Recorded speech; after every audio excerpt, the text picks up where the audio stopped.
जय हिंद बच्चों, आपने अब तक बेस थ्योरम का कॉन्सेप्ट समझा है और उस कॉन्सेप्ट को कराने के लिए मैंने आपकी बुक से क्वेश्चन नंबर 8 और क्वेश्चन नंबर 6 को पहले कराया। फर्स्ट सेकंड को पहले नहीं कराया, 8 6 को इसलिए पहले कराया ताकि कॉन्सेप्ट क्लियर हो जाए।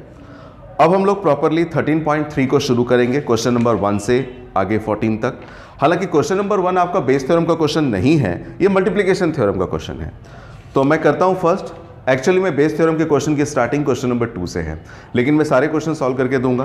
क्वेश्चन नंबर 1 से स्टार्टिंग करते हैं। क्वेश्चन नंबर 1 देखिएगा।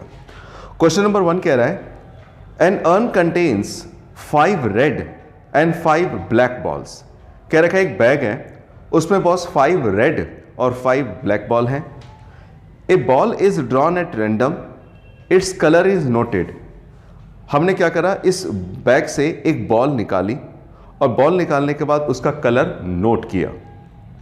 And is return to urn, और फिर वो बॉल निकाली, उसका कलर नोट किया और नोट करने के बाद उस बॉल को हमने वापस उस बैग में डाल दिया। ठीक है।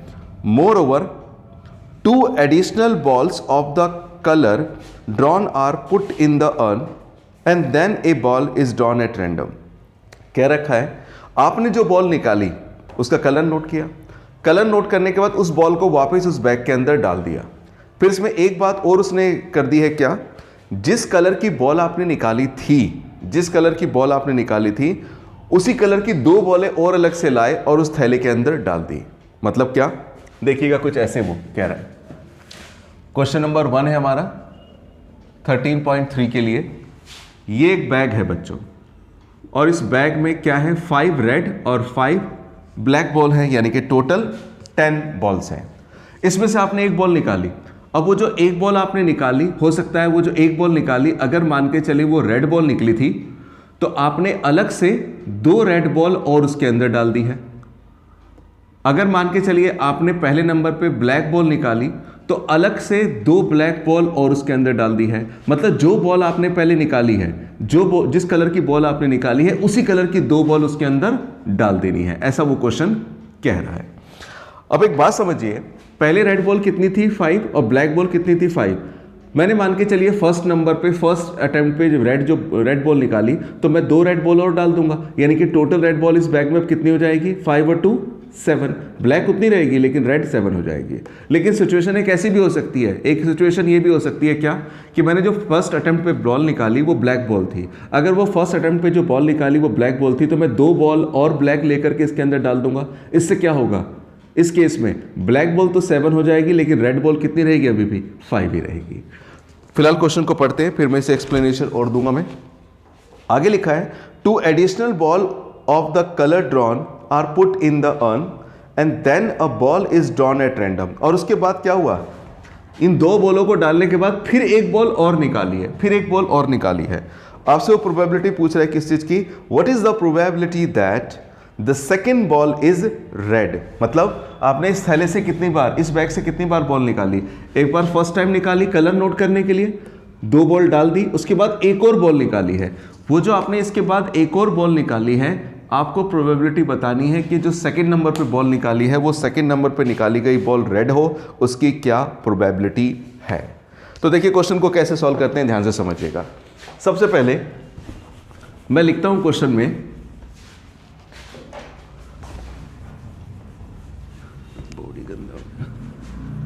सबसे पहले क्वेश्चन में पहले से नंबर ऑफ रेड बॉल्स कितनी थी, टुकड़ों में समझिएगा जरा। उस बैग में नंबर ऑफ रेड बॉल्स पहले थी 5 और उसके बाद नंबर ऑफ ब्लैक बॉल्स, तो ब्लैक बॉल्स कितनी थी उस बैग में, ब्लैक बॉल्स थी 5, यानी कि टोटल बॉल्स थी उसमें, कितनी बॉल्स थी टोटल बॉल्स थी 10।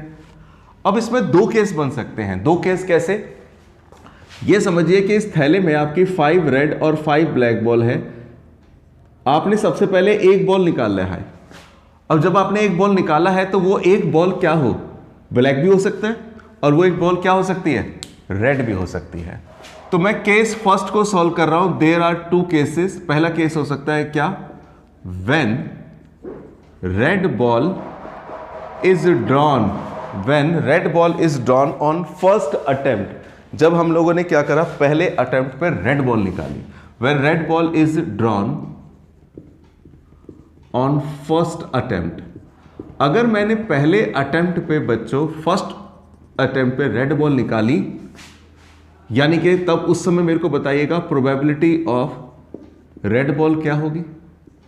अगर मैं फर्स्ट अटेम्प्ट पे रेड बॉल निकालता हूं तो उस समय रेड बॉल निकालने की प्रोबेबिलिटी क्या होगी? रेड बॉल निकालने की प्रोबेबिलिटी होगी 5/10 यानी कि 1/2। इसके बाद हमने क्या करा होगा, जब एक रेड बॉल निकालनी होगी तो उसका कलर नोट कर लिया। कलर क्या है उसका? रेड है। कलर नोट करने के बाद हमने क्या करा, इसमें दो उसी कलर की यानी कि रेड कलर की ही बॉल और डाल दी। Then 2 additional balls of red colour put into bag, यानी कि उसी बैग में हमने 2 बॉलें और डाल दी। किस कलर की? रेड कलर की। भाई रेड कलर की ही क्यों डाली? क्योंकि पहले नंबर पे जो कलर की बॉल निकली होगी उसी कलर की बॉल हमें डालनी है। तो इसके बाद अगर मैं आप कहूं, और उसके बाद उसने क्या बोला है क्वेश्चन में, जब आपने 2 रेड बॉल डाल दी तो मेरे को बताना इस 2 रेड बॉल डालने की वजह से अब उस बैग में नंबर ऑफ रेड बॉल्स अब कितनी हो जाएगी? 7। पहले 5 थी, अब 2 यानी कि अब हो जाएगी 7। लेकिन ब्लैक बॉल कितनी रहेगी? 5 ही रहेगी। और टोटल बॉल कितनी हो जाएगी?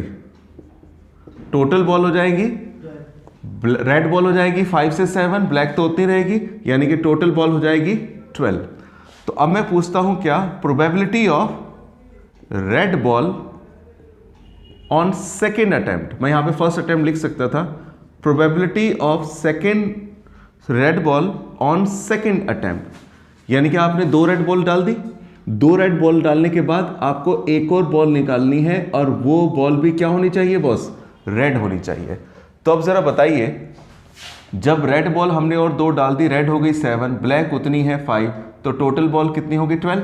तो अब अगर मैं दूसरे नंबर पर रेड बॉल निकालता हूं तो रेड बॉल निकालने की प्रोबेबिलिटी अब क्या होगी? मेरे फेवर में कितने रेड बॉल हैं? 7 और टोटल है 12। इसका मतलब क्या हुआ? इसका मतलब यह हुआ कि अभी हमने पहला केस सॉल्व किया है। पहले केस में हम लोगों ने क्या बात करी है? पहले केस में हमने बात करी है एक तरह से red ball on first attempt and red ball on second attempt. बात को समझिए मैं क्या कह रहा हूं।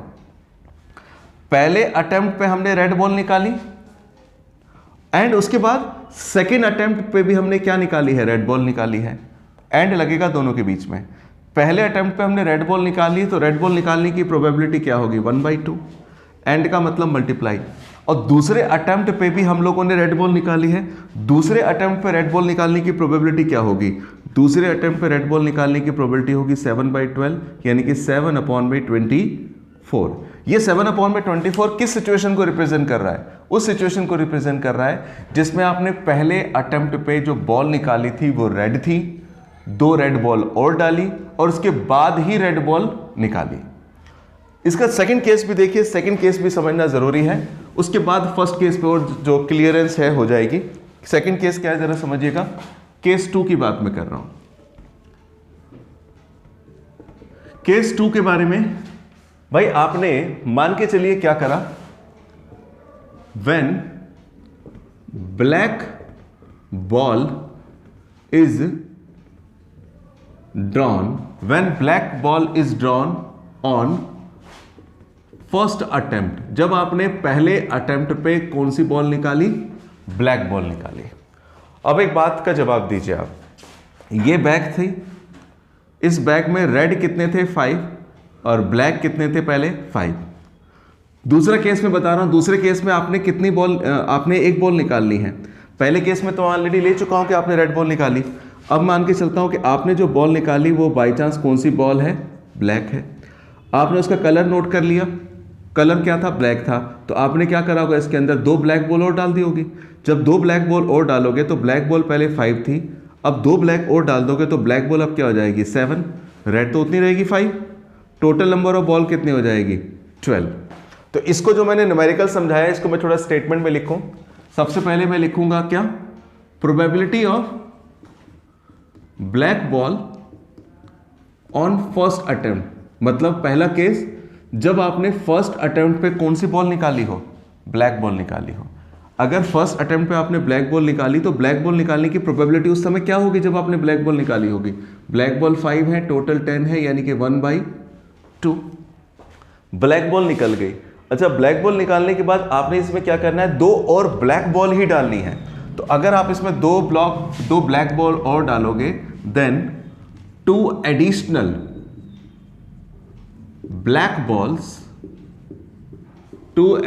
Black balls are put into the bag, यानी कि अब आपने उस बैग में क्या करा, 2 ब्लैक बॉल ही और डाल दी हैं। तो अब इसकी वजह से जरा बताइएगा, नंबर ऑफ ब्लैक बॉल्स अब कितनी हो जाएंगी? पहले नंबर ऑफ ब्लैक बॉल्स कितनी थी? 5। अब 2 ब्लैक और डाल दोगे तो भैया ब्लैक हो जाएंगी कितनी? 7। और टोटल बॉल्स कितनी रहेगी? टोटल बॉल्स रहेंगी 12, क्योंकि 5 + 7। अब आपकी इस बैग में टोटल 12 बॉलें हो गई हैं और आपको इसके बाद जो बॉल निकालनी है, कौन सी बॉल निकालनी है? क्वेश्चन में उसने बोला था, देखिए स्टेटमेंट को समझिए कि what is the probability that the second ball is red, यानी कि दूसरे नंबर पे जो आपको बॉल निकालनी है वो कौन सी निकालनी है? रेड निकालनी है। यानी कि अब आपको प्रोबेबिलिटी निकालनी है किस चीज की? Red ball on second attempt. Second attempt पर रेड बॉल की क्या प्रोबेबिलिटी होगी? तो भाई सेकेंड अटेम्प्ट हम कब करेंगे? जब उससे पहले 2 ब्लैक इस बॉल बैग के अंदर डाल चुके होंगे। नंबर ऑफ ब्लैक बॉल कितने हो जाएगी? 7, लेकिन रेड तो 5 ही रहेगी। तो रेड बॉल सेकेंड अटेम्प्ट पे क्या प्रोबेबिलिटी बनेगी? हमारे फेवर में कितने रेड बॉल हैं? 5, और टोटल कितने हैं? 12, यानी कि 5/12। ये 5/12 है रेड बॉल की प्रोबेबिलिटी सेकेंड अटेम्प्ट पे। अब इसके बाद, अभी सवाल खत्म नहीं हुआ है, थोड़ा सा बस बचा है। मैं आपसे बोलता हूं प्रोबेबिलिटी, जैसे यहां पे मैंने प्रोबेबिलिटी निकाली थी, red ball on first attempt, red ball on second attempt. पहले नंबर पे भी रेड निकली, दूसरे नंबर पे भी रेड निकली। अब यहां पे क्या है? पहले नंबर पे क्या निकली थी?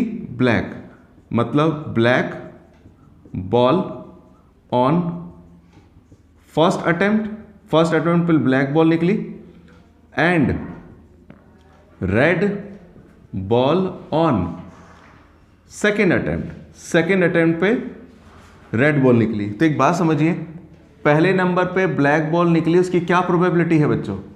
पहले नंबर पे ब्लैक बॉल निकली, तो पहले नंबर पे ब्लैक बॉल निकली, उसकी प्रोबेबिलिटी 1/2, एंड दूसरे नंबर पे रेड बॉल निकली, दूसरे पे तो रेड ही निकालना है, उसकी क्या प्रोबेबिलिटी है? 5/12, यानी कि 5/24। तो इस क्वेश्चन में रिक्वायर्ड प्रोबेबिलिटी क्या होगी? रिक्वायर्ड प्रोबेबिलिटी हमारी होगी, याद रखिए, जो प्रोबेबिलिटी आई है हमारी केस 1 में और प्लस में जो आई है हमारी केस 2 में। 2 केसेस हो सकते थे, एक केस ये सॉल्व किया और एक ये केस सॉल्व किया। तो अगर मैं समझाऊं तो ऐसे बोल सकता हूं, केस 1 भी हो सकता है और केस 2 भी हो सकता है। और आपको बताया गया था कि जब भी और आ जाए तो करते हैं प्लस, केस 1 प्लस में केस 2। केस 1 की प्रोबेबिलिटी क्या है आपकी? 7/24, और केस 2 की प्रोबेबिलिटी क्या है? 5/24। यह आएगा 12/24, दैट इज 1/2। ये आपका आंसर होगा। ये क्वेश्चन बेस थ्योरम का है नहीं, मल्टीप्लिकेशन थ्योरम का है। एक बार आप देखिएगा, कोई डाउट हो तो बोलिएगा। 2 के लिए बेस थ्योरम के क्वेश्चन प्रॉपरली यहीं से मिलेंगे आपको। क्वेश्चन नंबर 2 कह रहा है, ए bag contains 4 red and 4 black balls. Another bag contains 2 red and 6 black balls. 2 bag हैं बस। एक बैग ये है क्वेश्चन नंबर 2 13.3 के लिए, एक बैग ये है और एक बैग बॉस ये है।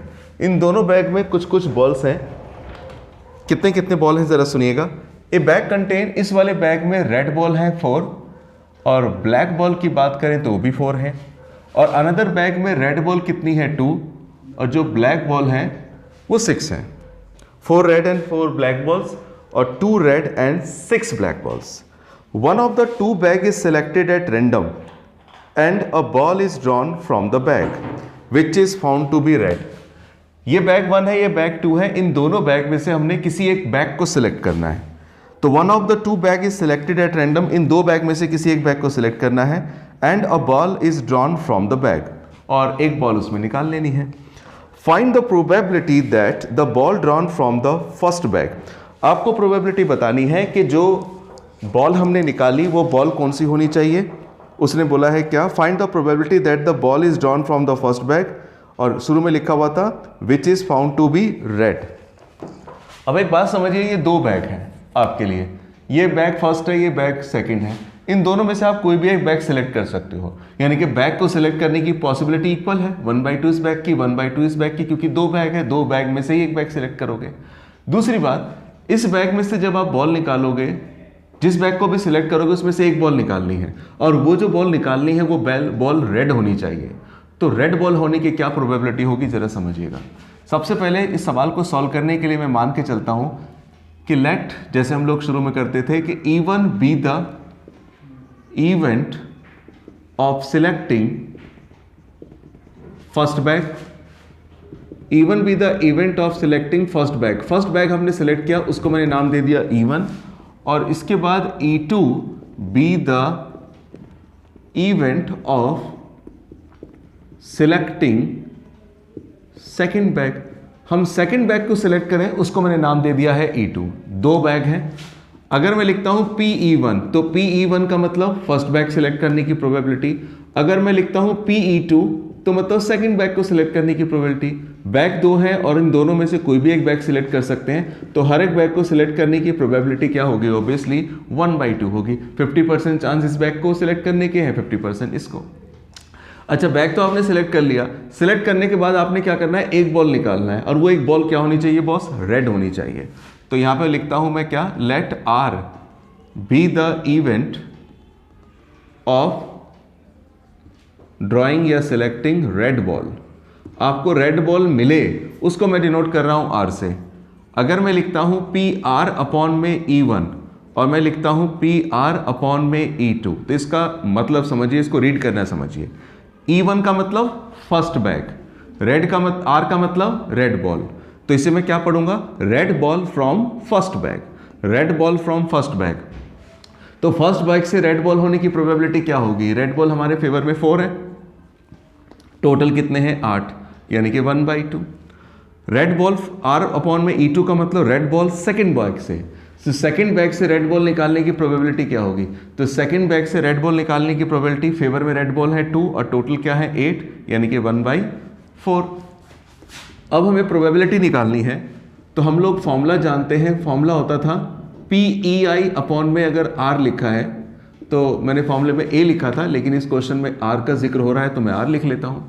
क्या बनेगा, PE1 P R अपॉन में E1 नीचे, फिर PE2 PR अपॉन में E2, और ऊपर क्या आएगा, हमें कौन से बैग से निकालना है, हमें जो निकालना है उसने साफ बोला है क्वेश्चन में कि find the probability that the ball drawn from the first bag.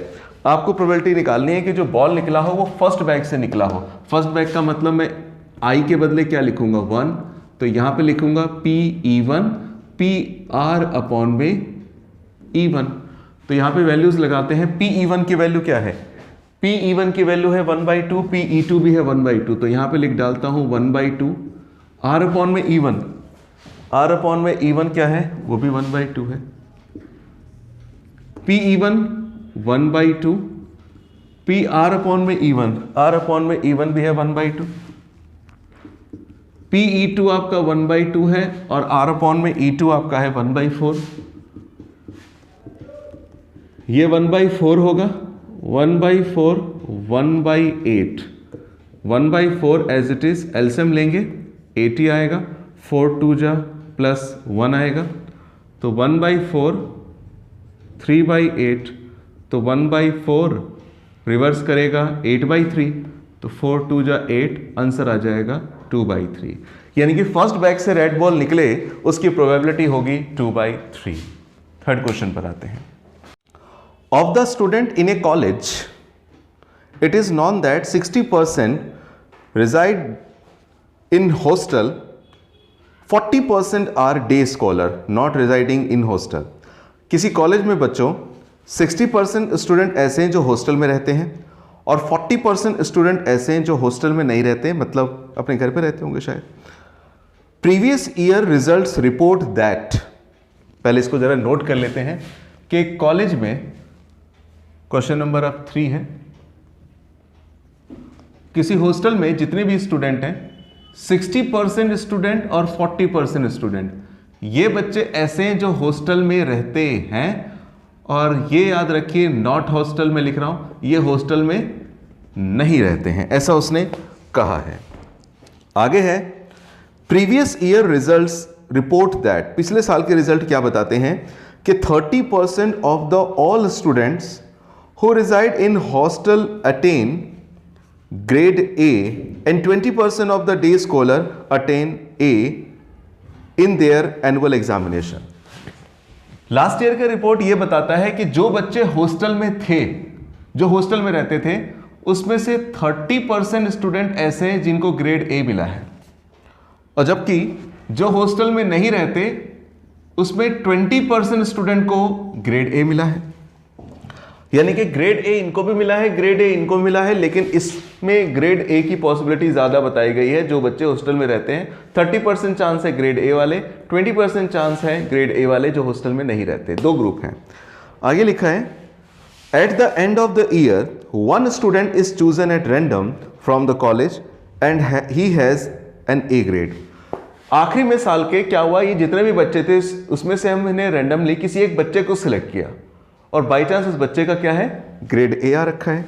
तो हमने कहा कि at the end of the year one student is chosen at random from the college and he has an A grade.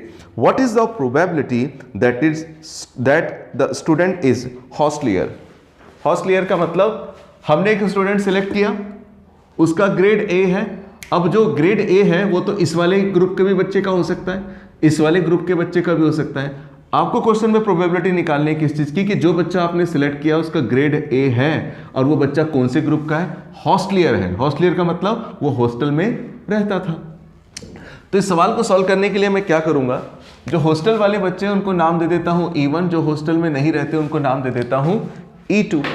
तो लिखता हूं क्या solution में कि let E1 be the event student residing in hostel. बच्चा hostel में रहता हो उसको मैंने नाम दे दिया E1, और E2 be the event student not residing in hostel. बच्चा हॉस्टल में नहीं रहता उसको नाम दे दिया मैंने E2। तो यानी कि बच्चा हॉस्टल में रहता है उसकी क्या पॉसिबिलिटी है, बच्चा हॉस्टल में रहता है उसके चांसेस 60% है। 60% मतलब 23 जा 25 जा। अच्छा PE2 अगर लिखता हूं, बच्चा हॉस्टल में नहीं रहता वो कितने हैं 40%, यानी कि 2/5। इसके बाद क्या बोला है जरा सुनिएगा। सबसे पहले हमें प्रोबेबिलिटी किस चीज की निकालनी है कि जो बच्चा है उसका ग्रेड ए हो और वो इस वाले ग्रुप से हो। तो मैं वही लिख देता हूं क्या, let A be the event, A ही से ही शो कर देता हूं, event student has grade A. Student को ग्रेड ए मिला है उसको मैं ए से डिनोट कर रहा हूं। अगर लिखा है PA में E1 और लिखा है PA में E2 तो इसका मतलब क्या हुआ। अगर मैं लिखता हूं A में E1 तो इसका मतलब उसे ग्रेड ए मिला है और वो कौन से ग्रुप का है, हॉस्टल में रहने वाला बच्चा है। तो जो बच्चे हॉस्टल में रहते हैं और उनको ग्रेड ए मिला है उसकी पॉसिबिलिटी आपको क्वेश्चन में किताब में पहले से बता रखी है 30% है। तो इसको मैं 30% 30/100 लिख देता हूँ 3/10। और A में E2 का मतलब, A में E2 का मतलब उसे ग्रेड ए मिला है, और जबकि वो कौन से ग्रुप का है, ऐसे ग्रुप का है जो हॉस्टल में नहीं रहता। E2 मतलब जो हॉस्टल में नहीं रहता, A का मतलब ग्रेड ए। तो ग्रेड ए का बच्चा जो हॉस्टल में नहीं रहता उसकी पॉसिबिलिटी कितनी है 20% है। 20% का मतलब 1/5। अब हम फॉर्मूला लिखते हैं। तो P यहां पे तो नॉर्मली होता है EI में A, और नीचे क्या लिखा जाता है PE1 PA में E1 PE2 PA में E2, और यहां पे भी क्या लिखा जाता है फॉर्मूले में, तो यही होता है PEI और PA में EI। तो हमें कौन से ग्रुप का निकालना है, हमें इस पे ध्यान देना होगा। उसने बोला है क्वेश्चन में कि what is the probability that the student is hosteller, यानी कि वो बच्चा जो है हॉस्टलियर हो, हॉस्टलियर का मतलब कौन से ग्रुप का हो, फर्स्ट ग्रुप का। तो फर्स्ट ग्रुप का मतलब आई को मैं रिप्लेस कर दूंगा 1 से, आई को रिप्लेस कर दूंगा 1 से, और आई को रिप्लेस कर दूंगा 1 से। तो इसकी प्रोबेबिलिटी P(E1) की प्रोबेबिलिटी क्या बनेगी, 3/5। 3/5 PA अपॉन में E1, PA अपॉन में E1 होगा 3/10, PE1 3/5, PA अपॉन में E1 3/10। इसके बाद PE2 हमारा है 2/5, और PA अपॉन में E2 आपका आ जाएगा 1/5 एज इट इज। तो यहां पे मैं लिख सकता हूं 9 अपॉन में 50, यहां पे लिख सकता हूं 9 अपॉन में 50, और प्लस में 2 अपॉन में आ जाएगा कितना, 25। अगर इसको सिंप्लीफाई करेंगे तो फटाफट करते हैं, 9 अपॉन में 50 एज इट इज। यहां पर एलसीएम लूंगा बॉस, तो 50 और 25 का एलसीएम 50 आएगा, ऊपर आएगा 9 और वहां पर आ जाएगा 4, 25 2 जो 50 होता है। 9 अपॉन में 50 एज इट इज, ये 50 अपॉन में क्या आ जाएगा 13, 15 से 15 कैंसिल हो गया, आंसर आ जाएगा 9 अपॉन में 13। ये हमारा आंसर आएगा इसके लिए। क्वेश्चन नंबर 4 है पेज नंबर 556 पर। In answering a question on a multiple choice test, पहले ही वर्ड पे ध्यान दीजिए, मल्टीपल चॉइस टेस्ट, यानी कि एक बच्चा को एग्जाम देने के लिए बैठा होगा तो उसके सामने जो आंसर है वो मल्टीपल चॉइस है, मतलब अलग अलग चॉइसेस हैं। In answering a question on a multiple choice test, a student either shows the answer, either knows the answer और गेसेस। स्टूडेंट क्या करेगा, या तो आंसर को जानता होगा, और गेसेस, या उसे गैस करेगा। गैस करने का मतलब तुक्का मारेगा अक्कड़ बक्कड़ करके। Let 3/4 be the probability. आगे बढ़ने से पहले 2 पार्ट्स में क्वेश्चन को उसने बांट दिया है। क्या बॉस, या तो वो आंसर को जानता होगा या वो आंसर को क्या करेगा, गैस करेगा। लिखा है let 3/4 the probability be that he knows the answer. 3/4 probability है कि वो आंसर को जानता है, और 1/4 भी द प्रोबेबिलिटी हिज गैसेस, और वो गैस करेगा मतलब तुक्का मारेगा, उसकी प्रोबेबिलिटी दे रखी है बच्चों 1/4, यानी कि 3/4 चांस है वो आंसर जानता है, 1/4 चांस है कि वो गैस करेगा। इसका मतलब बच्चा पढ़ने में ठीक है। कैसे? क्योंकि गैस करने की प्रोबेबिलिटी कम है और आंसर को जानता होगा, उसकी प्रोबेबिलिटी 3/4 है। ये चीज़ें आपसे उसमें पूछी जाती है केस स्टडी में, तो ये समझना भी जरूरी है। ये नहीं कि केवल नंबर दे दिया तो बस हो गया। इसकी यानी कि जानने की प्रोबेबिलिटी ज़्यादा है और वो गैस करेगा, उसकी प्रोबेबिलिटी कम है। आगे पूछा उसने, assuming that a student who guesses at the answer will correct with probability 1/4। Line को बड़े ध्यान से देखिए, line word to word. Assuming that, ये मानते हुए, student who guesses at the answer will correct with probability 1/4। मतलब बच्चा आंसर को गैस करेगा और उसका आंसर सही होगा, उसकी प्रोबेबिलिटी 1/4 है। मतलब कमाल की बात है, गैस करने की प्रोबेबिलिटी 1/4 है और गैस करके उसका आंसर सही होगा, उसकी प्रोबेबिलिटी भी 1/4 ही है। आगे देखते हैं, what is the probability that the student knows the answer given that he answered it correctly. आपको प्रोबेबिलिटी बतानी है किस चीज की, कि बच्चा आंसर को जानता होगा और उसका आंसर भी क्या है, करेक्ट है। एक बात सुनिए, अगर आप आंसर को जानते हो, सोचिए उसकी प्रोबेबिलिटी 3/4 है और आप गैस कर रहे हो उसकी प्रोबेबिलिटी 1/4 है। पहले मैं यही लिख देता हूं कि let E1 be the event student knows the answer, यानी कि स्टूडेंट आंसर को जानता है, उसकी प्रोबेबिलिटी E1 है, और E2 be the event student guesses the answer, वो आंसर को गैस करेगा, उसकी प्रोबेबिलिटी E2 है।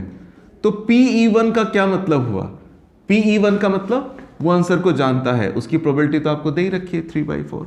PE2 का क्या मतलब है, वो गैस करेगा, उसकी प्रोबेबिलिटी दे रखी है आपको क्या, 1/4। अब इसके बाद हमें बात करनी है कि वो आंसर को जानता है और वो गैस करेगा, उसका आंसर सही भी तो होना चाहिए। अगर वो गैस कर रहा है और उसका आंसर सही है तो उसकी पॉसिबिलिटी क्या है, 1/4। तो यहां पे मैं लिखता हूं लेट, क्या, आंसर को जानता है, तो लिखता हूं let A be the event answer is correct. उसका आंसर करेक्ट है, उसको मैंने नाम दे दिया है ए। अगर मैं लिखता हूं पी ए अपॉन में E1 और मैं लिखता हूं पी ए अपॉन में E2, तो इसका मतलब क्या हुआ? अगर लिखा हुआ है पी ए अपॉन में E1 तो ए का मतलब उसका आंसर करेक्ट है और E1 का मतलब वो आंसर को जानता है। अगर ए अपॉन में E2 लिखा है तो इसका मतलब उसका आंसर करेक्ट है और वो आंसर को क्या कर रहा है? गेस कर रहा है। तो एक बात समझना बॉस, वो आंसर, उसका आंसर सही है और वो गैस कर रहा है, वो गैस कर रहा है और उसका आंसर सही है, उसकी पॉसिबिलिटी, उसकी प्रोबेबिलिटी क्वेश्चन में आपको दे रखी है। उसका आंसर करेक्ट है और वो आंसर को गैस कर रहा है, तो उसकी प्रोबेबिलिटी क्या दे रखी है आपको? 1/4। और ए अपॉन में E1 का मतलब क्या हुआ? वो आंसर को जानता है और उसका आंसर करेक्ट है। अब इस पे थोड़ा सा आते हैं। एक बात बताइए, आपको मैं कहूं कि हिंदुस्तान कब आज़ाद हुआ और 4 ऑप्शन दे दिए जाएं, 46, 47, 48 और 1949। आपके पास 4 ऑप्शन है। आप अगर आंसर को जानते हैं तो सीधी सी बात, आप क्या करेंगे? 47 पे चले जाएंगे। क्या आपके लिए बाकी ऑप्शन कोई मतलब रखते हैं? नहीं, क्योंकि अगर आप आंसर को जानते हैं तो 100% आप वहीं पे पहुंचेंगे, किसी और के पास नहीं पहुंचेंगे। लेकिन लेकिन लेकिन अगर मान के चलिए मैं आपको कुछ और डेट दे दूं, कुछ और ईयर दे दूं, जैसे फर्स्ट वर्ल्ड वॉर कब हुआ? 1914 में हुआ, 1918 में हुआ, 1916 में हुआ, 1920 में हुआ, तो अगर किसी को पता है तो डायरेक्ट उस पर चला जाएगा। लेकिन अगर पता नहीं है तो अब तो सारे के सारे ईयर जितने भी ऑप्शन दे रखे हैं सब एक जैसे लगेंगे। अगर आपको पता था तो आपने सीधा इसके बारे में देखा, बाकी को देखा ही नहीं। लेकिन अगर पता नहीं है तो सबके बारे में आप देखना शुरू करोगे। तो यहाँ पे क्वेश्चन में क्या बोल रखा है कि स्टूडेंट आंसर को क्या करता है? जानता है। तो जानता है तो 100%, अगर 4 ऑप्शन दे रखे होंगे तो 100% एक ही ऑप्शन पे जाएगा। क्या वो किसी और ऑप्शन पे जाएगा? नहीं, वही ऑप्शन उसके लिए 100% होगा। तो उसका आंसर सही है और वो आंसर को जानता है। इसकी पॉसिबिलिटी देखी जाए तो होगी 100%, वो एक ही ऑप्शन को पकड़ेगा। और 100% का मतलब क्या होता है बच्चों? 1, क्योंकि 100% का मतलब 100/100। 100% लिखने की जरूरत नहीं है, सीधा आप यहाँ पे क्या मेंशन करेंगे? 1 मेंशन करेंगे। लेकिन अगर मान के चलिए आपके पास 4 ऑप्शन है और कोई भी कंफर्म नहीं है आपको, तो हर आंसर के सही होने की प्रोबेबिलिटी फिर क्या हो जाएगी? 1/4, 1/4, 1/4। लेकिन हमें इसकी बात नहीं करनी। वो आंसर को जानता है तो 100% एक ही ऑप्शन पे जाएंगे, और एक ही ऑप्शन पे जाएंगे तो उसकी प्रोबेबिलिटी हमेशा क्या रहेगी? 1 रहेगी। अब एक बात बताइए, इस क्वेश्चन में हम जब प्रोबेबिलिटी निकालते हैं तो हमारा फॉर्मूला होता है PEI, और यहाँ पे क्या लिखते हैं? PE1, PA अपॉन में E1, फिर PE2, PA अपॉन में E2, और उसके बाद ऊपर क्या आएगा? P। पहले मैं फॉर्मूला लिख दे रहा हूं, फिर देखते हैं कौन से ग्रुप का ये ताल्लुक है। क्वेश्चन का लास्ट हिस्सा पढ़िए। लास्ट हिस्से में क्या बोल रखा है? लास्ट हिस्से में बोल रखा है, what is the probability that the student knows the answer. Student answer को जानता है, given that he answered it correctly. उसका आंसर तो करेक्ट है बच्चों, लेकिन वो कौन से ग्रुप का है? आंसर करेक्ट तो गैस वाला भी हो सकता है, आंसर करेक्ट तो नोज वाला भी हो सकता है। वो किसके लिए पूछ रहा है? नोज वाले को पूछ रहा है। इसका मतलब फर्स्ट ग्रुप का पूछ रहा है। तो इसका मतलब आई के बदले आपको 1, आई के बदले भी आपको 1, और आई के बदले भी रिप्लेस करना पड़ेगा आपको 1। तो एक बात समझिए, 1 1 1 चलेगा। PE1 हमारा कितना है? 3/4 है, तो यहाँ पे 3/4। PA upon E1, PA upon में E1 है 1, तो यहाँ पे मैं 1 लिखूंगा। अपॉन में आगे इसमें नहीं जाना, नीचे आएंगे डिनोमिनेटर में, तो डिनोमिनेटर में क्या होगा? PE1 वही रहेगा 3/4, और PA अपॉन में E1 1। PE2 हमारे पास 1/4 है, तो यहाँ पे लिख देता हूँ 1/4, और PA अपॉन में E2, PA अपॉन में E2 1/4, तो यहाँ पे 1/4 लिख देता हूँ। तो 3/4 एज इट इज, ये आएगा 3/4, ये हो जाएगा 1/16। अब इसको जरा मैं सिंप्लीफाई करूं बॉस, तो 3/4 एलसीएम लूंगा, 16 ही आएगा डिनोमिनेटर में। 4 4 जा 16, 12, 4 3 जा 12 आ जाएगा, और प्लस का 1, तो कुल मिला के क्या आ जाएगा? 3/4, 16 अपॉन में 3, 4 4 जा 16, 12/13, ये आंसर आ जाएगा आपका। क्वेश्चन नंबर 5 को देखिएगा। ये एक्सरसाइज का सबसे टफेस्ट क्वेश्चन बोला जाता है, लेकिन ध्यान से समझिए तो बहुत इजी है ये। इस क्वेश्चन को करने से पहले मैं एक बात बता दूं, याद रखिएगा कि जब भी कोई पर्सन किसी लेबोरेटरी में टेस्ट कराने जाता है, किसी भी चीज़ का टेस्ट कराने जाता है, कोई भी बीमारी, कोई डिजीज़ का, तो टेस्ट की जो रिपोर्ट आती है, याद रखिए दो तरह की आती है, एक होती है पॉजिटिव रिपोर्ट और एक होती है नेगेटिव रिपोर्ट। पॉजिटिव रिपोर्ट होने का मतलब यह है कि उस पर्सन को वो डिजीज़ है, उस बंदे को बीमारी है। अगर टेस्ट नेगेटिव आता है तो नेगेटिव आने का मतलब उस बंदे को वो बीमारी नहीं है, ठीक है वो। दूसरी बात, कोई भी जब टेस्ट होता है तो याद रखिए वो टेस्ट 100% कभी भी एक्यूरेट नहीं होता, उसमें कुछ ना कुछ एरर जरूर होती है कभी कभी। अब एक बात समझिए, अगर मान के चलिए कोई टेस्ट हुआ और वो टेस्ट मान के चलिए एरर है उसमें, तो एरर होने का मतलब क्या हुआ? एरर होने का मतलब कोई बंदा ऐसा है जिसको बीमारी नहीं है, लेकिन टेस्ट में बता दिया गया कि वो क्या है, बीमार है। अगर मैं बोलता हूं कि टेस्ट पॉजिटिव आ गया, वो भी टेस्ट एरर आया है, टेस्ट में क्या कहते हैं, टेस्ट जो आया आपका एरर वाला आया है, तो एरर होने का मतलब कुछ खामी हुई, कुछ गलती हो गई। गलती कैसी कैसी हो सकती है? उसको बीमारी है नहीं, वो ठीक है, लेकिन टेस्ट में क्या बता दिया कि पॉजिटिव है। पॉजिटिव होने का मतलब क्या बता दिया कि वो बीमार है। और ऐसा भी कभी कभी हो सकता है कि उस बंदे को बीमारी है, मतलब वो बंदा बीमार है, लेकिन उसका टेस्ट क्या आ जाए, नेगेटिव आ जाए। टेस्ट नेगेटिव आने का मतलब क्या हुआ? टेस्ट क्या बोल रहा है, उसे बीमारी नहीं है, लेकिन एक्चुअली में उस बंदे को बीमारी है। तो कभी कभी टेस्ट भी एरर दे देते हैं, कोई भी टेस्ट 100% एक्यूरेट नहीं होता। जैसे आजकल कोरोना के टेस्ट चल रहे हैं, तो वो उनमें भी एक्यूरेसी 100% नहीं है, कुछ एरर है। एरर होने का मतलब कुछ लोगों को कोरोना है लेकिन टेस्ट में निकल जाता है कोरोना नहीं है, और कुछ लोग ऐसे हैं जिनको कोरोना नहीं है लेकिन टेस्ट में निकल जाता है कि उनको कोरोना है। तो कहने का मतलब इसी पर बेस्ड ये हमारा क्वेश्चन आएगा। जरा समझते हैं क्वेश्चन क्या कह रहा है। क्वेश्चन नंबर 5 खास क्वेश्चन है, बहुत ही ज्यादा खास, समझिएगा जरा। क्वेश्चन कह रहा है boss, a laboratory blood test is 99% effective in detecting a certain disease when it is in fact present, full stop. इस लाइन में बहुत कुछ चीजें छुपी हुई हैं, वर्ड टू वर्ड समझिए। एक लेबोरेटरी टेस्ट है, उस लेबोरेटरी टेस्ट में जो टेस्टिंग होती है वो 99% इफेक्टिव है। 99% इफेक्टिव है किस चीज में?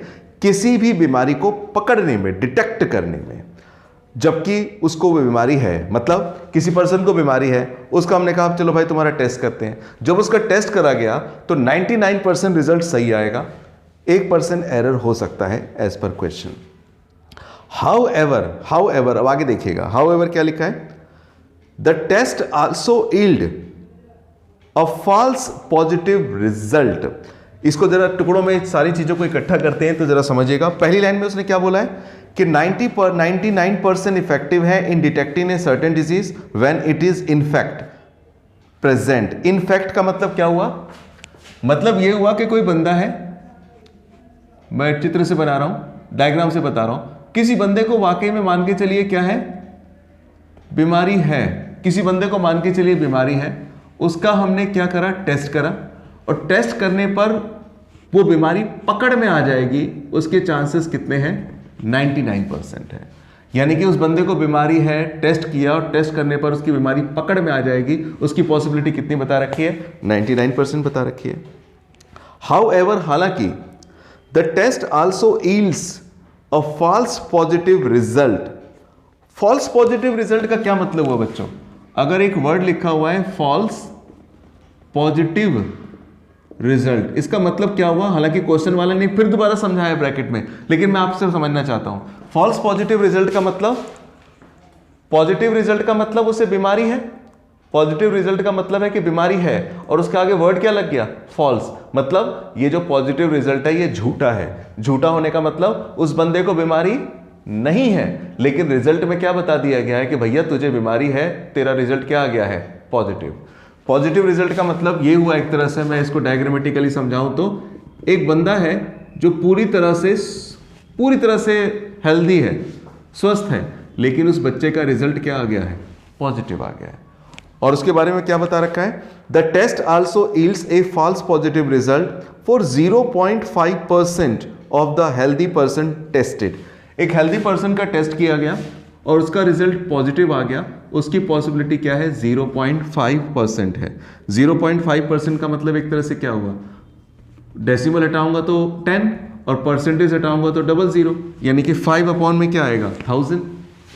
इसे आप चाहें तो ऐसे भी लिख सकते हैं 0.005। मैंने ये क्यों लिखा, क्योंकि देखिए क्वेश्चन की लाइन में ब्रैकेट में क्या लिखा हुआ है, ब्रैकेट में उसका मतलब समझाया गया है क्या, if a healthy person is tested, एक हेल्दी पर्सन की टेस्टिंग हुई, then with probability 0.005 the test will imply he has the disease.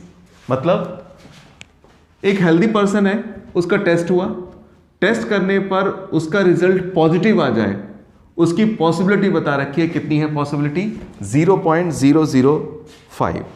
आगे देखिए क्या लिखा है, if 0.1% of the population actually has the disease. मतलब मान के चलिए ये कोई एरिया है, इस एरिया में 0.1% लोगों को डिजीज है, of 0.1% of the population actually has the disease. कहीं पर एक पॉपुलेशन है, उस पॉपुलेशन में 0.1% लोगों को क्या है, 0.1% लोगों को डिजीज है, मतलब बीमारी है। इन लोगों को बीमारी है, कौन सी बीमारी है वो तो यही जाने, लेकिन इन लोगों को बीमारी है। What is the probability that a person has disease given that test result is positive. आपसे क्या पूछ रहा है, what is the probability, probability बताइए किस चीज की, कि एक पर्सन को डिजीज है given that test result is positive, यानी कि उस बंदे को डिजीज है ऐसा कहा गया है और उसका टेस्ट रिजल्ट क्या आ गया, पॉजिटिव आ गया। आपको इसकी क्या करनी है, प्रोबेबिलिटी बतानी है। सॉल्यूशन स्टार्ट करते हैं। सबसे पहले हम लोग बेस थ्योरम के हर एक क्वेश्चन में हमारा कॉन्सेप्ट होता है कि ग्रुपिंग कर देना। उसने बोला है क्वेश्चन में कि 0.1% लोगों को डिजीज है, इसका मतलब बाकी लोगों को डिजीज नहीं होगा। तो इन दो ग्रुप में बांट देता हूं, इस ग्रुप को E1 लिख देता हूं और इस ग्रुप को E2। तो लिखता हूं क्या, let E1 be the event that person has disease, और इसके बाद E2 be the event person has no disease, यानी कि उस बंदे को बीमारी वो नहीं है। अच्छा एक बात समझिएगा, उस बंदे को बीमारी हो, वो डिजीज है, उसकी क्या पॉसिबिलिटी है, क्या प्रोबेबिलिटी है डिजीज की, 0.1%, दैट इज 1 बाई डेसिमल हटाएंगे 10, परसेंटेज के लिए 100, दैट इज 1/1000 ही रहेगा। और यहीं पे मैं पूछूं कि PE2, तो याद होना चाहिए, मैंने शुरू में बताया था कि PE1 और PE2 इन दोनों का सम हमेशा 1 होता है। तो मेरे को अगर केवल PE1 पता है तो 1 में से 1/1000 में माइनस कर दूंगा तो 999/1000 आ जाएगा, वो क्या कहलाएगा हमारा E2। PE1 आ गया 1/1000, PE2 आ गया 999/1000। इस क्वेश्चन को एक बार दो बार दोबारा से जरूर क्या कहते हैं आप देखिएगा तो चीजें दिमाग में सही से बैठेंगे। PE1 1/1000, PE2 होगा 999/1000, ये E1 हो गया, E2 हो गया। अब A क्या होगा, तो let A be the event test result is positive. जो टेस्ट करवाया गया उस टेस्ट का रिजल्ट पॉजिटिव हो, उसको मैंने नाम दे दिया A। तो A अपॉन में E1 और यहां पे लिखता हूं PA अपॉन में E2। बस यही पकड़ना है इस क्वेश्चन में और कुछ नहीं। ध्यान से सुनिएगा। पहले एक बात बताइए, E1 किसकी बात कर रहा है, E1 किसकी बात कर रहा है, E1 उन लोगों की बात कर रहा है जिनको डिजीज है। E1 उन लोगों की बात कर रहा है जिनको डिजीज है, यानी कि E1 किसकी बात कर रहा है, उन लोगों की बात कर रहा है जिनको डिजीज है, उल्टा बना दिया मैंने। और E2 किसकी बात कर रहा है, E2 बात कर रहा है जिनको डिजीज नहीं है। जो जिनको डिजीज नहीं है, इसका मतलब जिनको डिजीज नहीं है उनको मैं थोड़ा ग्रीन से कर देता हूं, खुशी खुशी लोग हैं। अब एक बात समझिएगा ध्यान से, A अपॉन में E1 और A अपॉन में E2, यहीं पे सब कुछ छुपा हुआ है, यहीं पे सब कुछ डिपेंड करता है। A का मतलब क्या था बॉस, A का मतलब है टेस्ट पॉजिटिव है, टेस्ट उसने कराया पॉजिटिव आया। टेस्ट तो किसी का भी पॉजिटिव आ जाता है, किसी को बीमारी होती है तो उसका भी पॉजिटिव आ जाता है, कभी कभी इसको बीमारी नहीं है उसका भी पॉजिटिव आ जाता है। अगर A अपॉन में E1 लिखा है तो इसका मतलब क्या हुआ, A का मतलब टेस्ट पॉजिटिव है और E1 का मतलब उससे बीमारी है। इसका मतलब हमारा जो टेस्ट, सोचिएगा जरा, टेस्ट पॉजिटिव है और उसको बीमारी है, यानी कि उस बंदे को बीमारी थी, वो लेबोरेटरी में टेस्ट कराने के लिए गया और टेस्ट कराने पर लेबोरेटरी ने उसका टेस्ट क्या बोल दिया, पॉजिटिव बोल दिया। इसका मतलब टेस्ट एक्यूरेट रहा या अनएक्यूरेट रहा? तो एक्यूरेट ही रहा, क्योंकि उस बंदे को बीमारी थी और टेस्ट भी पॉजिटिव आ गया। इसका क्या मतलब हुआ? इसका मतलब ये हुआ कि हमारा जो टेस्ट है वो 100% इफेक्टिव आया है। मतलब जिस बंदे को बीमारी थी बताया ये गया कि भैया तुझे वाकई में बीमारी है। तुझे अगर वाकई में बीमारी है तो इसका मतलब क्या हुआ? ये कौन सी वाली सिचुएशन की बात होगी? दो सिचुएशन मेरे सामने है, एक ये वाली सिचुएशन है और एक ये वाली सिचुएशन है। ये वाली सिचुएशन क्या बोल रही थी क्वेश्चन में? उस बंदे को बीमारी है, उसका टेस्ट कराया गया, टेस्ट करने पर उसका रिजल्ट पॉजिटिव आएगा, इसकी पॉसिबिलिटी 99% थी। क्वेश्चन की लाइन की शुरुआत की वर्डिंग आप देख सकते हैं। क्वेश्चन की लाइन की शुरुआत की वर्डिंग दे रखी थी कि a laboratory blood test is 99% effective in detecting a certain disease when it is in fact present. यानी कि किसी बंदे को कोई बीमारी है, उस बीमारी को पकड़ने में ये टेस्ट 99% इफेक्टिव है। पकड़ने में 99% इफेक्टिव का क्या मतलब हुआ बच्चों? कि उसे बीमारी है और साथ ही साथ में उसका रिजल्ट पॉजिटिव आया, क्योंकि पॉजिटिव रिजल्ट आता है तभी हम पकड़ पाते हैं ना कि वो बीमार है। तो यानी कि इसकी पॉसिबिलिटी क्या होगी? बीमार है और उसका रिजल्ट पॉजिटिव है, कितने परसेंट पॉसिबिलिटी होगी? 99%। बीमार है, टेस्ट किया, रिजल्ट पॉजिटिव आ गया, 99%, दैट इज 99/100। और ए अपॉन में E2 को क्या मतलब हुआ? ए अपॉन में E2 को जरा समझिए। ए अपॉन में E2 किसके बारे में बात कर रहा है? टेस्ट पॉजिटिव है और वो बीमार नहीं है। टेस्ट पॉजिटिव है, वो बीमार नहीं है। बीमार नहीं है मतलब हेल्दी है। तो देखिएगा, बंदा हेल्दी है और उसका टेस्ट क्या आ गया? पॉजिटिव। मैंने यहां पे लिखा था ना false positive result. False positive result किसके बारे में बात करता है? रिजल्ट तो पॉजिटिव आ गया, रिजल्ट तो पॉजिटिव आ गया, लेकिन ये रिजल्ट क्या है? फॉल्स है। फॉल्स का मतलब गलत है। गलत कब होगा? जब उस बंदे को बीमारी नहीं होगी, हेल्दी बंदा होगा और उसका रिजल्ट क्या आ जाए? पॉजिटिव। तो इसका मतलब क्या हुआ? ए अपॉन में E2 का मतलब रिजल्ट पॉजिटिव आया और वो हेल्दी है। इसका मतलब ये रिजल्ट 100% सही नहीं है, कुछ एरर है। तो कितनी पॉसिबिलिटी है इसकी वो भी समझिए। फॉल्स पॉजिटिव रिजल्ट, बंदा स्वस्थ है, हेल्दी है, उसका टेस्ट पॉजिटिव आ गया, उसकी पॉसिबिलिटी कितनी बता रखी है? 5/1000। उसने तो ऐसे बता रखा है 0.5%। इसको सिंप्लीफाई करेंगे तो क्या आएगा? 5/1000। ये ए अपॉन में E1, ये ए अपॉन में E2 होगा। लेकिन इस क्वेश्चन में उसने प्रोबेबिलिटी किस चीज के बारे में पूछी है? प्रोबेबिलिटी फर्स्ट ग्रुप के बारे में या सेकंड ग्रुप के बारे में? तो देखिए, पहले मैं लिख देता हूं P EI अपॉन में EI अपॉन में A, ये किसके इक्वल होगा? तो यहां पर होगा PE1 PA अपॉन में E1 PE2 PA अपॉन में E2 और ऊपर क्या लिख दूं फॉर्मूला अगर? तो PEI PA अपॉन में EI। तो अब एक बात समझिएगा, कौन से ग्रुप के बारे में आपको बात करनी है? लास्ट में देखिएगा कौन से ग्रुप के बारे में बात करनी है, फर्स्ट ग्रुप या सेकंड ग्रुप? उसने लिखा है what is the probability that a person has the disease. Person को डिजीज है given that his test result is positive. बंदे को बीमारी है और उसका टेस्ट पॉजिटिव आया, यानी कि फर्स्ट ग्रुप के बारे में बात कर रहा है। तो यहां पे मैं लिखूंगा E1, यहां पे भी लिखूंगा E1 और यहां पे भी लिख दूंगा E1। PE1 क्या आएगा? PE1, तो PE1 है 1 अपॉन में 1000। इसके बाद PA अपॉन में E1 ये है 99 अपॉन में 100। इसके बाद E1 1 अपॉन में 1000, A अपॉन में E1 ये आपका वैल्यू है 99 अपॉन में 100 प्लस में PE2 आपका है 999 अपॉन में 1000, 999 अपॉन में 1000 और A अपॉन में E2 आपका कितना है? 5 अपॉन में 1000। बस इसको सिंप्लीफाई करना थोड़ा सा बड़ा है। 99 अपॉन में 1030 000 और अपॉन में क्या आएगा? ये 99 अपॉन में 000 और 5 को इससे मल्टीप्लाई कर दीजिए, कितना आएगा? 5 को अगर 999 से मैं मल्टीप्लाई करूंगा तो 999 मल्टीप्लाई बाई 5 4995 अपॉन में 1000 000। बस अब इसको सिंप्लीफाई करेंगे अगर, तो क्या आ जाएगा ये 99/100000 आएगा।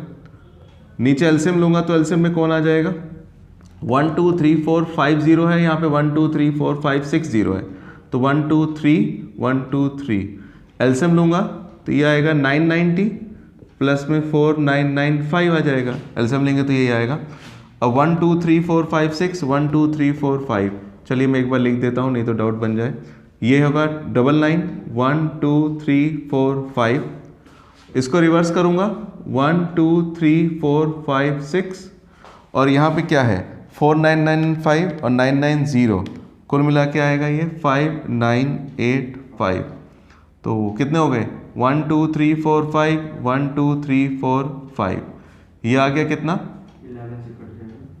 11 से कैंसिल हो जाएगा पूरा, 5985 11, एक मिनट 11 से डिवाइड करेंगे कहाँ कटेगा ये, सबसे पहले 5 से कटेगा, 5 2 जा 10, और 5985 को 5 से डिवाइड करेंगे ये आएगा 1197, और इसको अगर 99 से डिवाइड करेंगे डिवाइड नहीं होगा, ये आएगा कितना 198/11,197।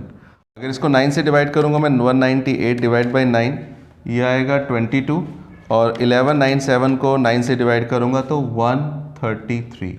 ये आपका आंसर आ जाएगा इस क्वेश्चन के लिए। क्वेश्चन नंबर 6 आपको पिछली वीडियो में बता दिया गया था। अब क्वेश्चन नंबर 7 पर आते हैं। क्वेश्चन नंबर 7 कह रहा है an insurance company insured 2000 scooter driver, 4000 car driver and 6000 truck drivers. एक इंश्योरेंस कंपनी ने 3 तरह के ड्राइवर का इंश्योरेंस किया है बॉस।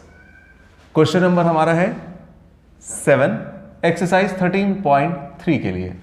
एक कंपनी ने 3 तरह के ड्राइवर्स का इंश्योरेंस किया है। कौन कौन से ड्राइवर्स का अगर मैं कहूं तो 2000 है स्कूटर ड्राइवर, 4000 है कार ड्राइवर और 6000 है ट्रक ड्राइवर। 2000 कौन से हैं स्कूटर ड्राइवर, 4000 कौन से हैं कार ड्राइवर, और 6000 हमारे हैं कौन से ट्रक ड्राइवर, यानी कि टोटल ड्राइवर है 12000। आगे लिखा है the probability of an accident are 0.01, 0.03, 0.15 respectively. अच्छा, ये ट्रक ड्राइवर है, कार ड्राइवर है, स्कूटर ड्राइवर है, जब ड्राइविंग करेंगे तो इनका एक्सीडेंट भी होगा। जो स्कूटर ड्राइवर है उसके एक्सीडेंट होने की प्रोबेबिलिटी बता रखी है 0.1, कार ड्राइवर की बता रखी है 0.03 और ट्रक ड्राइवर की बता रखी है बच्चों 0.15। आगे लिखा है क्वेश्चन में one of the insured person meets with an accident. अब क्या हुआ, एक बंदे का एक्सीडेंट हो गया, और उसका इंश्योरेंस भी हो रखा है। What is the probability that he is a scooter driver? आपको प्रोबेबिलिटी बतानी है कि वो कौन सा ड्राइवर है, स्कूटर ड्राइवर। तो 3 ग्रुप है बॉस, एक E1, एक E2 और एक E3। तो मैं सबसे पहले लिखता हूं क्या, let E1 be the event insured person is a scooter driver. जो इंश्योर्ड पर्सन है वो स्कूटर ड्राइवर है, इसको मैंने नाम दे दिया है E1। E2 be the event insured person is a car driver, वो बंदा कार ड्राइवर है, उसको मैंने नाम दे दिया है E2। और E3 क्या है, E3 B the event the insured person is truck driver. 3 अलग अलग ग्रुप्स हैं। तो इसका मतलब PE1 क्या होगा बच्चों, PE2 क्या होगा और PE3 क्या होगा। देखिए सबसे पहले तो एक बात समझिए, प्रोबेबिलिटी निकालने के लिए फेवरेबल को ऊपर रखते हैं, टोटल को नीचे लिखते हैं। तो मैं एक काम करता हूं, जरा समझिएगा। अगर मैं लिखता हूं PE1 तो मैं प्रोबेबिलिटी किस चीज की निकाल रहा हूं कि जो इंश्योर्ड पर्सन है वो स्कूटर वाला है, और टोटल पर्सन कितने हैं आपको पता है, 6 4 10 2 12 6 4 10 2 12,000। तो स्कूटर ड्राइवर की प्रोबेबिलिटी क्या है, 2 अपॉन में 12,000, 2000 अपॉन में 12,000 दैट इज 1/6। अगर मैं लिखता हूं PE2 तो PE2 का मतलब वो बंदा क्या है, कार ड्राइवर है। कार ड्राइवर का मतलब 4000 अपॉन में 12,000 दैट इज 1/3। और फाइनली PE3 लिखता हूं अगर, तो इसका क्या मतलब हुआ, वो बंदा क्या है, ट्रक ड्राइवर है। ट्रक ड्राइवर टोटल है 6000, 6000 टोटल है 12,000, ये आ गया 1/2, 1/6, 1/3, 1/2। ये प्रोबेबिलिटी है किस किस चीज की? ये प्रोबेबिलिटी है स्कूटर ड्राइवर, कार ड्राइवर और ट्रक ड्राइवर। अब हुआ क्या, लिखता हूं क्या, let A be the event the person. यहां पे क्वेश्चन में एक बात करी गई है, उसको जरा एक बार देख लीजिए वर्ड टू वर्ड। उसमें लिखा गया है क्या भला, कि the probability of an accident are, accident होने की probability, let E be the event the driver meets accident, मतलब जो भी ड्राइवर है, ड्राइवर तो कोई भी हो सकता है, उस ड्राइवर का क्या हो गया, एक्सीडेंट हो गया। उसको मैं डिनोट कर रहा हूं ए से। अगर मैं लिखता हूं ए अपॉन में E1, अगर मैं लिखता हूं ए अपॉन में E2 और अगर मैं लिखता हूं ए अपॉन में E3, तो इसका मतलब क्या होगा जरा समझिएगा। ए अपॉन में E1 का मतलब, ए अपॉन में E1 का मतलब समझिए, थोड़ा रीड करना सीखिए इसको। ए का मतलब एक्सीडेंट हो गया, E1 मतलब स्कूटर ड्राइवर। ए का मतलब क्या हुआ, एक्सीडेंट हो गया और वो बंदा क्या है, कार ड्राइवर। ए का मतलब एक्सीडेंट हो गया और बंदा क्या है, ट्रक ड्राइवर। तो उसकी पॉसिबिलिटी आपको निकाल के पहले से दे रखी है। कार, स्कूटर, कार और ट्रक, स्कूटर ड्राइवर के एक्सीडेंट होने की प्रोबेबिलिटी क्या है, 0.01, दैट इज 1/100। ए अपॉन में E2, कार ड्राइवर के एक्सीडेंट होने की प्रोबेबिलिटी क्या है, 0.03, मतलब 3/100। और इसके बाद ट्रक ड्राइवर की क्या है, ट्रक ड्राइवर 0.15, 15/100। इसको 100 में रहने देता हूं, डिवाइड नहीं करता हूं। क्वेश्चन में अब प्रोबेबिलिटी किस चीज की पूछी है वो हमें देखना पड़ेगा। प्रोबेबिलिटी पूछी है कौन से ग्रुप के लिए, फर्स्ट ग्रुप के लिए, सेकंड ग्रुप के लिए, थर्ड ग्रुप के लिए। तो उसने लिखा है what is the probability that he is a scooter driver. Scooter driver आपका कौन सा ग्रुप है, फर्स्ट ग्रुप है। तो फर्स्ट ग्रुप का मतलब PE1 अपॉन में E1 लिखूंगा मैं। तो इसका अगर फॉर्मूला डेवलप करेंगे तो क्या होगा देखिएगा, PE1 PA अपॉन में E1, PE2 PA अपॉन में E2 और इसी तरह से क्या होगा, PE3 PA अपॉन में E3। इस तरह से हमारा हो जाएगा। और ऊपर क्या रहेगा, ऊपर तो एक ही ग्रुप रहेगा बच्चों, PE1 और PA अपॉन में E1। अब मैं वैल्यूज लगाता हूं, जरा देखिएगा। अगर मैं वैल्यूज लगाऊं इसमें तो देखिएगा जरा, PE1 क्या है हमारा बॉस, PE1 ये रहा, PE1 आपका 1/6 है और इसके बाद PA अपॉन में E1, तो PA अपॉन में E1 इधर आपका 1/100 है। तो मैं वैल्यू लगाता हूं, हेल्प कीजिएगा आप भी। PE1 आपका 1/6, तो यहां पे लिख देता हूं 1/6 और PA अपॉन में E1, PA अपॉन में E1 है 1/100, यहां पे लिख डालता हूं। PE2 है 1/3 और PA अपॉन में E2, PA अपॉन में E2 3/100। PE3 का मतलब 1/2 और PA अपॉन में E3 दैट इज 15/100। अब यहां पे एक बात समझिएगा, इसको मल्टीप्लाई करूंगा तो 1/600 है और अपॉन में 1/600 प्लस में 3 से 3 कैंसिल हो जाएगा, 1/100 और यहां पर 15 अपॉन में कितना आ जाएगा 200। अब इसका एलसीएम लेना होगा मुझे, 1/600 तो 1/600, यहां पे एलसीएम लूंगा। एलसीएम में कौन आएगा, 6 1 2 का एलसीएम 600 ही आएगा बच्चों। तो 600 से 600 गया 1 1 6 जा 6 और 2 3 जा 45 आ जाएगा, क्योंकि 2 3 जा 6 हो गया, 3 पे जाएगा 45 3 जा 600 से 600 कैंसिल हो गया। कुल मिला के क्या आएगा 1/45 और 6 51 दैट इज 52। ये आपका फाइनल आंसर होगा। इस वीडियो में क्वेश्चन नंबर 7 तक का सॉल्यूशन आपको मिला है बेस थ्योरम का। वीडियो की लेंथ ज़्यादा लंबी होने की वजह से बाकी के क्वेश्चनों के लिए हम एक सेपरेट वीडियो बनाएंगे, उसका लिंक आपको डिस्क्रिप्शन में गिवन है, आप वहां से इस वीडियो को देख सकते हैं। बाकी के क्वेश्चन और ज़्यादा खास हैं, बहुत इंपॉर्टेंट है। आपसे मैं कहूँगा आप इस चैनल को सब्सक्राइब करें, लाइक करें और अपने फ्रेंड्स को शेयर ज़रूर करें ताकि उनका भी बेनिफिट हो। Thank you very much.